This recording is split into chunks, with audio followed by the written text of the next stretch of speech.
How are you doing today, Canac? I'm doing good. I'm on probably my fourth day of winter holidays. Pretty good. So yeah, since we all know that the holidays are already coming to a near, and not only that, 2023 is actually gonna be coming to an end, sadly. So guys, so what do you think about like New Year's and all that, and just 2024 New Year? Am I right? It's another year, man. It's another year. Another year. Another This is year. another year. 2024 is another year. I just can't believe like we're already in December already. It's already what today is December 19th already on a Tuesday, and we're already halfway here with a month, and we already got so everyone's on holiday break pretty much at this point, and Christmas is right around the corner. I mean, hopefully you guys have some presents for me to give. I could conjure up some presents.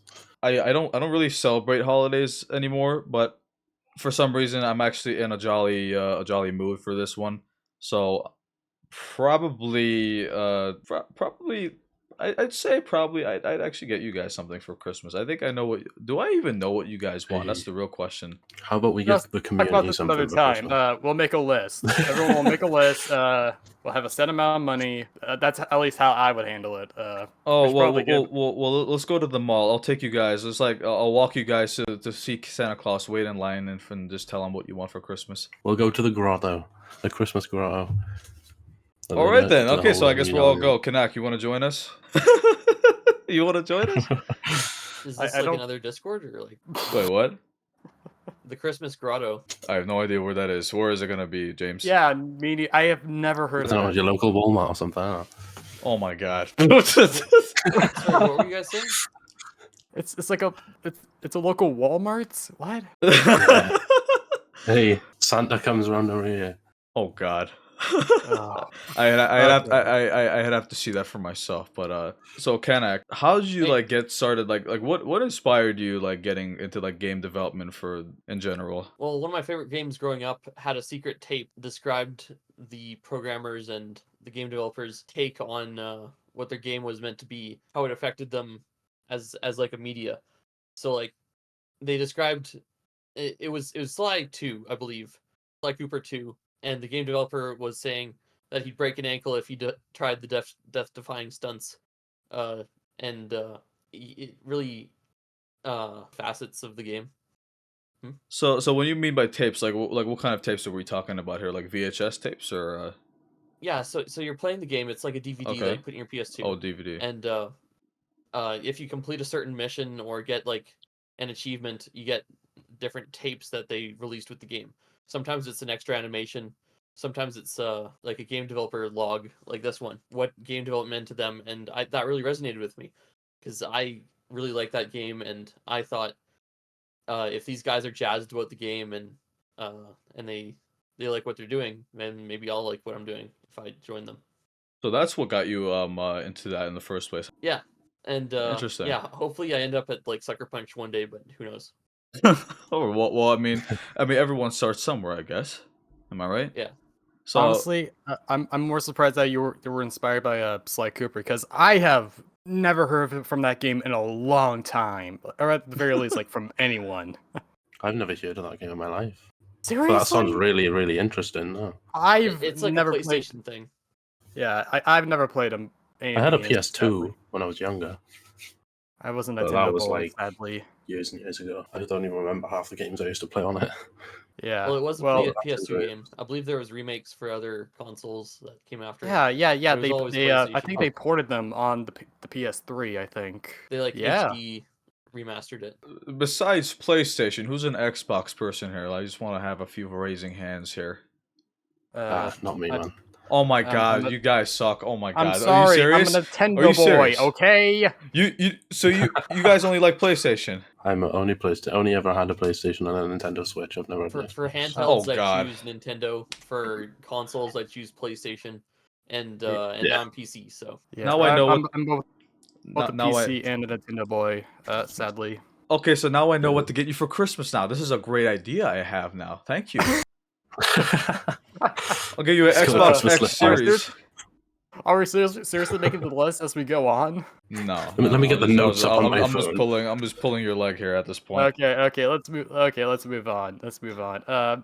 So speaking of video games and such, are there any horror-related games or movies that you considered your favorites by any chance? Yeah, I really like Pan's Labyrinth by Guillermo del Toro.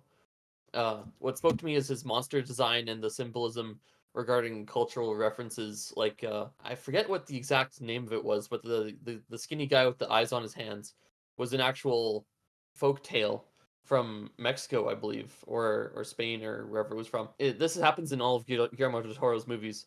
Like he always has these really planned out and immersive mythological creatures that reflect the backgrounds that they come from, and they're always really well conveyed, and they're intricate. They're just awesome, and that's my favorite horror movie. And I like all of Guillermo del Toro's movies, like Hellboy and that water one. I think The Shape of Water, I believe. I think that was still Guillermo del Toro. Yeah, Like, yeah, the Shape of Water. The movie about a woman falling in love with a fish. Yeah, I know that movie. And then also Pacific Rim to a lesser extent, because it was basically just giant robots punching stuff, but that was really cool too, like especially the first one. I think they got the voice of GLaDOS for that movie, didn't they? Maybe.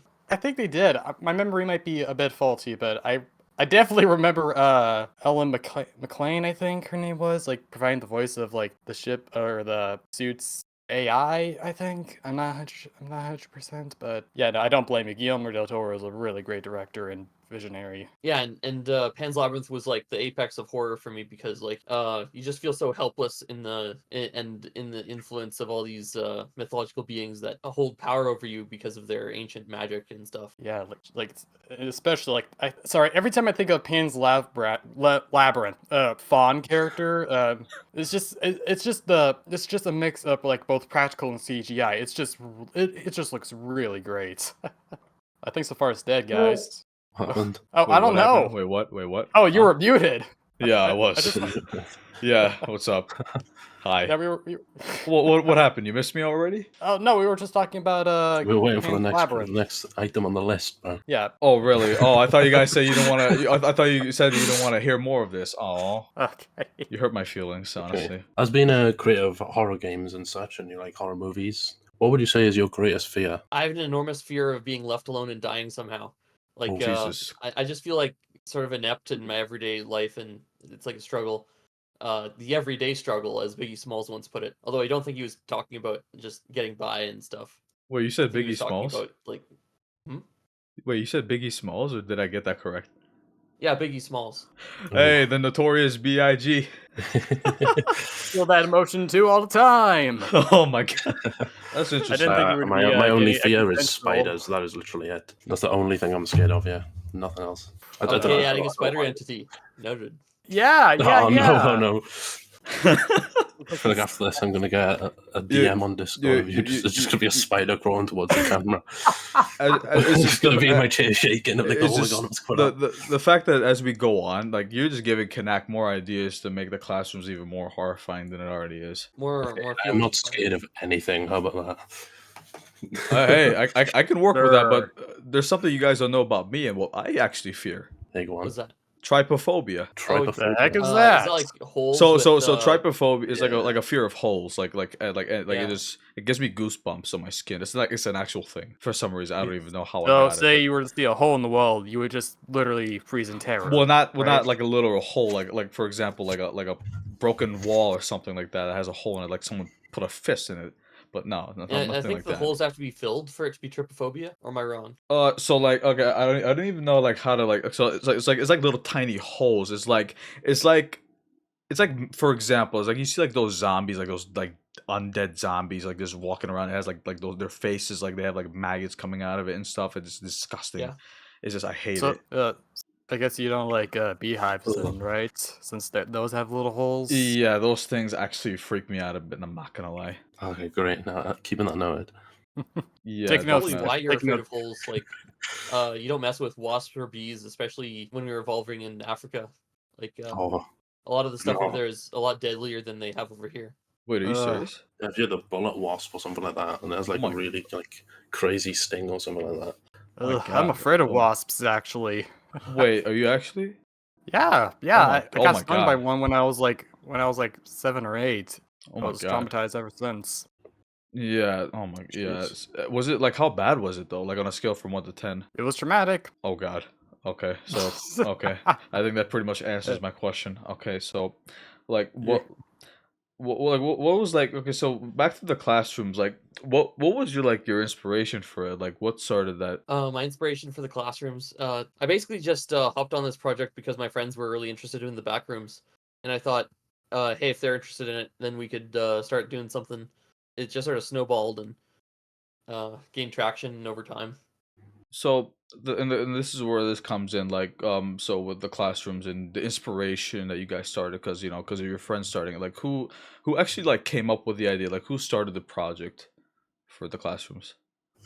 Uh, I I think the earliest part of it was my friend Hillcrest Games. The programmers work a lot. I think it's mainly Zephyr who works on it the most, or he worked on it the most. I see. Okay, so Zephyr also is not just also one of the programmers besides Hillcrest, so it's mainly those two, and Zephyr, you pronounce it right?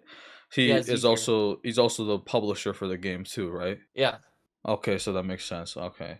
Now, because I was getting myself confused. Like when I first started talking to you guys, I was confused. Like who's who's who? Like who's the leader of the project? Like who owns the project? And then I realized it's like a whole group thing that you guys started together. yeah, I mean, you guys definitely enjoy what you do, though, correct? yeah. I think we do. It'd be Okay. concerning if you guys didn't. Yeah, I It. really like the dynamic of the I, classrooms. I I mainly enjoy seeing people's reactions. Like Zephyr often joins people's streams if they're streaming the classrooms.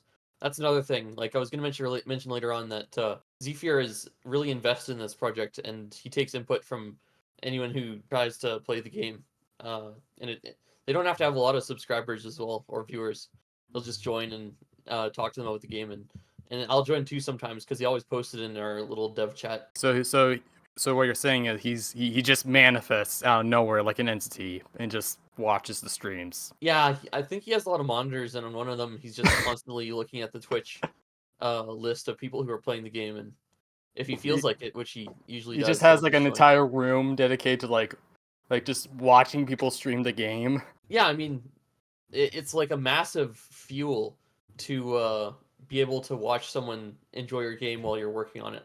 Well, on the topic of entities, you mind telling us where you got the ideas for the entities, like their gimmicks and or where they come from as an idea? Yeah, like we got a lot of inspiration from internet phenomena, viral images that just happened to be floating out there. Like the doll was one. Actually, all of them were inspired by. I guess a few of them are original. Like we plan on having like 3 original entities, but the rest are just internet phenomena from various corners of the web, and they're meant to be.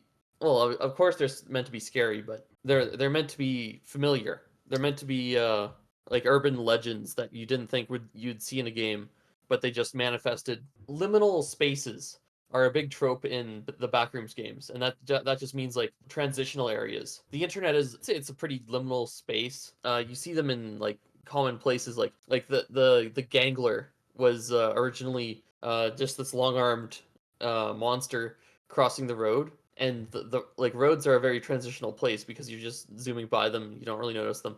But we just take them out of places like that, make them liminal in our own way. Yeah, like I don't know if you Okay. guys are familiar with the Backrooms and liminal spaces, but yeah. Oh, we are very Oh. familiar with We're very Backrooms. familiar. Yes, we are.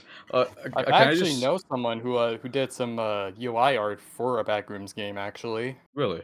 Yeah, I think his name is John or Jack, I believe. Shout out to him. He did a lot of graphic design for the game, especially the logo. Hey, shout out Nice. to Jack or John, whoever you are out there. Yeah, the liminal spaces are real. We are very familiar with. Just it's always a recipe for horror. Right, while we're on the topic of entities, what would you say is your favorite one in the game? I guess I'd say the Gangler. Mostly because Yeah, it's the first Yeah. entity that we started working on. Team Gangler. Yeah, and it's the most well adapted to catching you, I believe, because it's decently fast. It can hear you from most parts of the map. It has good vision. It can see in the dark, and especially when you get into the advanced form of the Gangler, like the Mangler, he just gets a lot faster and more deadly, and as well as the rest of the entities. Can he And be you, my? you just have to outmaneuver him and outplay him. Can he be my pet? There was a lot of Why? discussion. I don't about know. making- I felt like saying it. I had to say it, man. I had to. I'm sorry. Yeah, okay, you can continue, Canac. Need a pet gangbang. There's been a lot of discussion over whether we should make merchandise for the back room or for the classrooms. I mean, like make little 3D printable toys that people can make. Really? And That'd be just cool. sell that maybe as part of the bundle that you get from purchasing the game, and you get like a key or a model that you can download. And Essentially, people like pick a hobby of like building these miniature replicas of like yes, mechas. very much in the vein of like a Gundam or a Warhammer figurine, maybe the side of your shelf, as like a merchandise item. Thing. Especially wanted to have these ready for like game conventions where we try and sell our product. I would love to have one of those things, man. I'll That be would the be first so in cool. line. Sweet. You'll be, And I'll you'll be be- the Compatibility second in is line. one of the most scariest things I have ever seen. So like were there like any type of like was there like any sort of like challenges like when developing this game? Well, I use Blender, and Blender, I have this add-on called Better FBX, and it basically exports it from a Blender file into an FBX that Unity can use. But the thing is, there's just so many strange export settings and stuff that you have to tweak. The bone positions don't always match up with the bone forward positions in Unity, so you end up with Like, like Puppet Master, for example. It tries to read your bone position forward, which is it's like Z, I think, right? But yeah, X, Y, but it Z. wants to use positive or negative X, for example, and we just have to figure out, okay, so what do we have to do? And sometimes the answer is to just turn it 90 degrees and it just works. And we just have to keep researching why this happens, and all the little workarounds. Games are really meant to be made in Maya, because Maya has built-in export settings that just function with game engines by default. Blender is sort of like a 3D modeling software and then a game development software second, especially with the default export settings. It's just so hard to get like a good export, and even if you do everything right, like sometimes it's just not enough. Yeah, That as seems a very 30 Rs, stressful. I can definitely relate, man. Yeah, like but Better FBX does like 90% of the work, and then we have to figure out the last 10%. Some things that, like, if you're listening to this and you're like a game developer, you'll run into a lot of issues because your model is not the right scale. So you want to do FBX custom units, or FBX unit scale, I believe is the one. You have to set that to scale should be FBX unit scale, and then you have to flip your model so that in Blender Z is up, but in game engines Y is up. So you just have to make sure that your model is facing Y up, which means you have to turn it most likely 90 degrees on the X or Yeah, as someone like me who has zero Yeah, knowledge on anything, like this is Blender you were talking about, correct? yeah. Yeah, so yeah, as someone like me who doesn't know jack shit about Blender or anything, I have to go on YouTube and look it up myself. Sorry I'm for my hearing smart language. words. But Big brain blender words. there's a reason I'm the one making the 3D graphics instead of like Yeah. either Toro or Hawks. Because I have at least like 3 years of experience with Blender. But you have to make sure that the size is right and the rotation is right, and then you're probably good. You have to have it so that the model is sideways. So then how do you work on a sideways model, right? Like it doesn't have the same symmetries and it doesn't have the same rotation as like a working model. So but before you export, you might have to make like an exported version as well as the normal version, because it'll just change so much that you might not be able to work on it anymore if you have it ready for exporting. My gosh, that's a lot. That's what Blender should really be working on. They should make it so that it's a one-click export to Unreal, because the Unreal and Unity aren't going away. I wonder. I think they're working on like, wait, what version of Blender do you use? I'm in 4.0, Oh, same here. but I think that's just the latest version of Blender. A It lot of my is. old add-ons aren't working anymore. Like something recently, I was trying to get GrabDoc to work, and GrabDoc wasn't functioning the way it used to. Yeah, I'm experiencing a lot of this similar issues with import PSKs, which are like, well, 3D modeling is hard. That's the lesson we need to take away. Well, on the subject of entities again, were there any unused ideas for the game that you are able to share by any chance? Let's see. There was a couple entity ideas, like a plant that would grow over time, and if you step on a root, then the root would either grab you or let the entity know that you were there. So it's like an extra set of eyes. And there's even another entity that would just have eyes that would put everywhere like 8 balls, and the eyes would watch you, and you could could alert the enemy by just stepping in the line of sight of one of these eyes that they place around the level. But we never really got too deep into talking about that because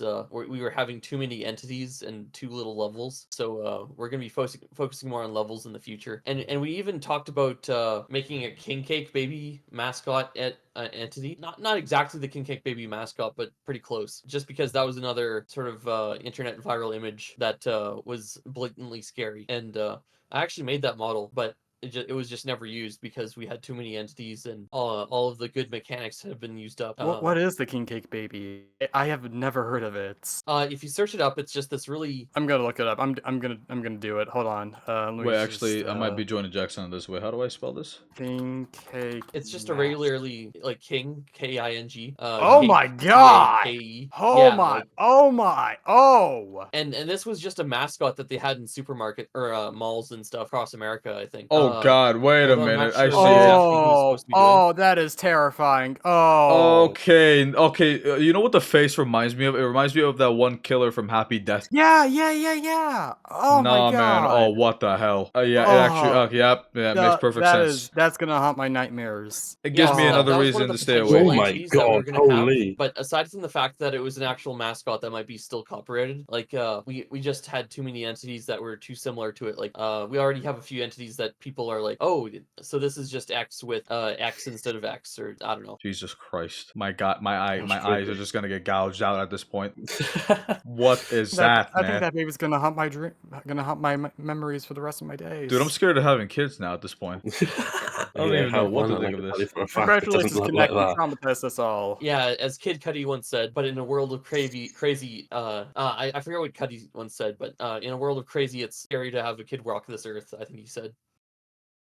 But yeah. Jesus, man. Oh my. Oh, Yeah, after that- look, I was expecting something not like that. But I Ugh. guess I've already seen it now. I can't go back now. I I am think it's the eyes of the terrified. king cake baby that really get you. Oh God, yeah, Yeah. yeah. I'm just gonna close that off real quick. I'm just gonna. Yeah, I've already I'm got probably rid of gonna blink my eyes. It's after kind this of like interview. I feel like this is partially the inspiration for Chucky because it just Oh. has that 80s early 90s not understanding of how mascots can look creepy or Jesus. I don't know, like whoever was designing these, maybe it was like Tim Burton maybe. It's very questionable. Don't you guys agree? Okay, Jesus. Like, come on, James Jackson. You guys gotta agree. Like, this is something like there's no way, man. Like, this is very questionable. I'm too scared to even That reply, was, man. It's okay, It's an Jackson. interesting in his way. We'll be fine. It's not like it's gonna come haunt us or try to kill us at night. Well, speaking of scary shit, right? What would you say is the most scariest point in the game for you? Like, did the game ever like scare you in a way, like in the current game or like maybe upcoming? Early testing jump scare entities sometimes scared us because we just hadn't seen them before, and even though we programmed them, they still got us to jump while we were playtesting the game. We had the entities running around while we were testing objects in the game, so once in a while we would just look at the entities and the art would just be like popping out at us while we're trying to test these items that we have made. I can Oh imagine that in my. my head. Like you being the first person going through that, knowing what's going to happen, but not knowing at the same time because it's completely new to you. This is a brand new, something completely off Yeah, slate. like especially if someone hadn't been testing the game in a while and someone's added an asset to the scene. Yeah, and then you go through, and then something new pops out of you. It's like, wait, when did this get you? Yeah. I can only imagine the poor beta tester or like trying to like play test the game to make sure it runs properly. It's just encountering, I don't know, the gangler or whatever. Oh yeah. It just appears out of nowhere while they're like testing an item. That must be terrifying. We gotta get James and Jackson to play it. Yeah. Only I remember $7.99 seeing on that. Steam right now. Go buy it. Will do, man. Will do. No. Yeah, no, I was telling the audience that. My bad. Oh, yeah, Yeah, them too. Play the yeah, game usually it's now, good. or else one of us cry. Mostly me. Now this is the main question that I actually was waiting to ask you, and knowing that the classrooms has already gained a lot of popularity all over YouTube, I've noticed that you guys got Markiplier to play, and I'm actually interested about that, knowing it's a very early access indie horror game. I How? freaked out because we we got #2 on YouTube trending in a lot of countries for gaming. Oh my god. Jeez. And like that's a pretty good achievement, especially early on in the dev cycle.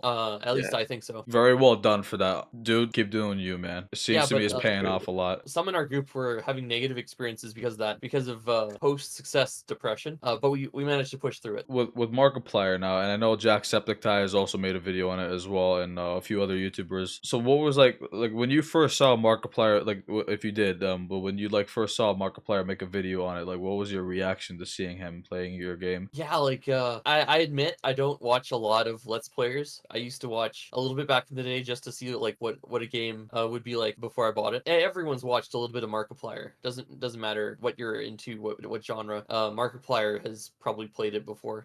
I think the one thing I would say, I don't know about James Jackson, but like I mean I used to watch his Five Nights at Freddy's videos back in like 2014, 2015. Those were the days, man. I still have a friend who was still obsessed with Markiplier. Actually, I think I actually watched the Classrooms video that you made. I watched his video while doing research for this interview. Actually, it's really cool that you got Markiplier of all people to play your game. Like that. I mean, at the very least, I consider that like a high honor. But like, yeah, he's very charismatic, and he's well rehearsed. Like he has all these little things that he applies to a lot of his videos, and he knows exactly what buttons to press on the audience to get them to like enjoy his content. So like the zooming in on engage. his face, the little sayings that he does, like. But a little bit off topic here, but what are you guys' thoughts on Corey Extension, if you know what that he's is? pretty cool, I guess. I've never seen any of his videos, but I didn't hear of him until the FNAF movie came out. Yeah, so and he was in there, and I was doing some research on him. I was like, oh, okay. That guy's funny as shit. It was quite funny, yeah. No, like these YouTubers, just watching them, like their reactions is just funny to watch. It's just like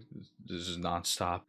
To get back on topic, do you have any plans for the future of the Backrooms by any chance next year at all, or at the very least, can you tell us like if there are like plans or something that you can tell us? Yeah, so we have a few things planned. Like we recently got a voice actor by the name of Justa Minx, and not only beautiful, but apparently she has some pretty good voice acting chops, and we'll be putting her to use as this cross promotion, some of her audience to watch her stuff. So I've seen her in a video of another YouTuber called not YouTuber, Twitch streamer named JSchlatt. Oh, so that's her. Okay, now I know who you're talking about now. I know who JSchlatt is. Yeah, wait, really JSchlatt? Yeah, is that how you say his name? JSchlatt? Oh yeah, that's how it is. Yeah, JSchlatt. Like, what is he like? Mainly a Twitch streamer, or is he like also a YouTuber full time? I think he does a bit of both. I think he does. Okay, so wow. Yeah, I just saw Justin Minx's YouTube channel. Okay, yeah, you were not wrong. The more you know, the more you see. Is there anything you would like to say to people who have played the Backrooms and are looking forward to future things? Stay tuned. Keep supporting us. Just a reminder, Zephyr will probably join your stream if you're streaming it on Twitch. If you want to chat with the devs or get a little support, not really support, but just like perhaps future implementations, you can just stream and he'll probably join you. He's very dedicated. Of course, I can't really speak for him, so it's all just chance. Just remember, we're devs and we're here to make you have fun. So I wanted to maybe do some streams of the channel of different games, which could be quite cool. That could be. I think we should probably stream about the Classrooms, actually. Let me know, guys. We'll probably have a planned date on that one. Let's see. I just want to say, keep doing what you're doing with the Classrooms. I'm looking forward to seeing what you guys do with that game in the future, and keep your head up. Honestly, like keep it up. Like honestly, like just only this, not that though. Like just try to stay original, I guess. But like like just try to keep it like your own original game. We love your work, my man. What do you guys say to that? I say keep doing what you're doing. Alrighty then. So all right, Canac. Again, thank you for coming on to the podcast, Canac. Yeah, thank you. All right, so I guess we'll be seeing you guys all next time. You guys can go and actually go check out their Steam page, and you can actually buy their game right now. Like I did say earlier, it is only at $7.99 right now. And also check out their Twitter if you like to go give them a follow. Please show them your support. Thank you so much, Canac, James, Jackson. Thank you for your time today, and we'll see you guys in the next episode.